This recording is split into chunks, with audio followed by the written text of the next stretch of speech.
Today we're going to talk about evidence-based practices. Um, the evidence-based practices that I'm most familiar with is the functional behavior assessment and modeling. So a lot of these evidence-based practices, and reinforcement. A lot of these practices I have not used as I'm in the high school setting. So I traditionally work with middle school age kids or higher. Um, and I've had a lot of use in the functional behavior assessment. That is what I am primarily familiar with. Um, there's quite a few that are new to me. I'm only in my second year of teaching.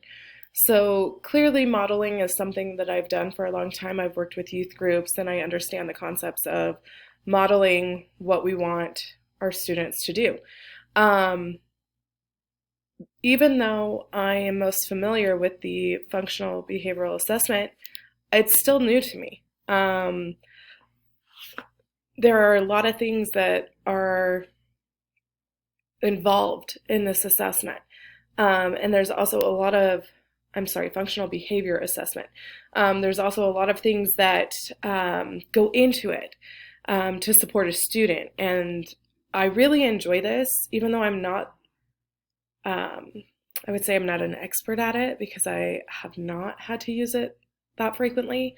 Um, I love how much it can be personalized for each student. So even though it is the thing that I'm most familiar with, it's also something that is new to me. um, what would I love to learn more about? When I look at these evidence-based practices, some of them I think could be really beneficial, but also hard to implement in a good way with limited time. Like at the high school setting, we only have 4 minutes or 40 minutes with each of our students. So if I were to do exercise, for example, I love the thought of doing exercise. But to actually take my students outside and have them walk around the building or something like that could take 10 of my 40 minutes. And so you do really have a limited amount of time.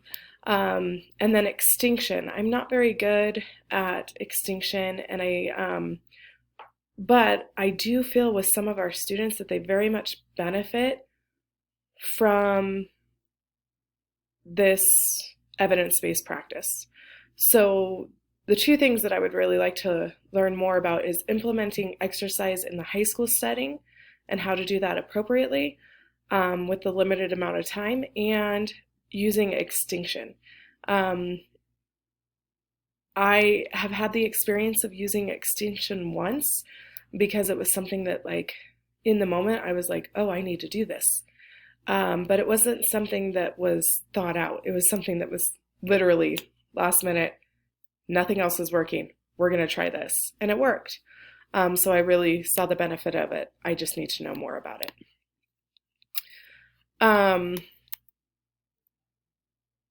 When I looked at the faces of autism, um, some things that really resonated with me is we need to serve our students to the best of our ability, and the best of our ability is really getting to know our students. That's kind of why I love the FBA, is because parents are involved in it. At least in our school district, it's a team meeting. We discuss it as a meeting. Nothing is premeditated, nothing is planned.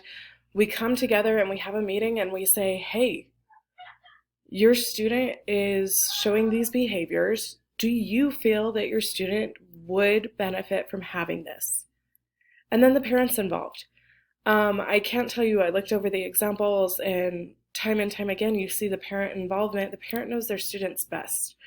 And what truly resonated with me is that we have to involve the most crucial stakeholder in these pieces to support the students. And the most crucial stakeholder, in my eyes, is the family, the parent, the guardian, the older sibling, whoever it might be.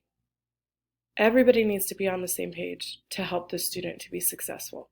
And that's why I truly appreciate the evidence-based practice of functional behavior assessment. I love that the family is involved. I don't know their students better than they know their students.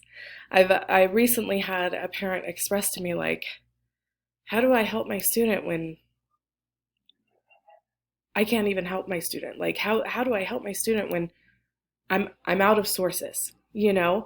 And it was great to sit there and say with this parent, well, guess what? We have these other services. We have wraparound services where, you know, a therapist can come into the home and can help you at home in a comfortable setting so that you guys can communicate and get on the same page. You know, there's different things like that that the FBA is so amazing because it sits there and lets us speak with the family, get to know the family, get to know the student more personally, and give the best supports that we possibly can.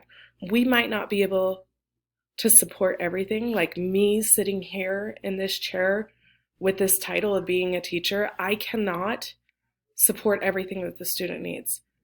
But that's why we have resources, and that's why we have other supports, and that's why we have professionals, and that's why we have a team of people to support these students. And that's also why these students are part of their own team.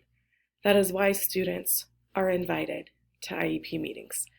And that is why students are able to have a voice for themselves.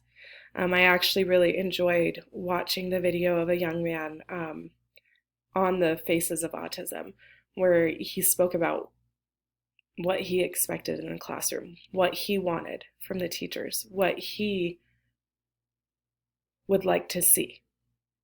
I truly value a team. With evidence-based practices, I think that's why I love the FBA, is because there's a team of support. And that student and those parents are part of that team.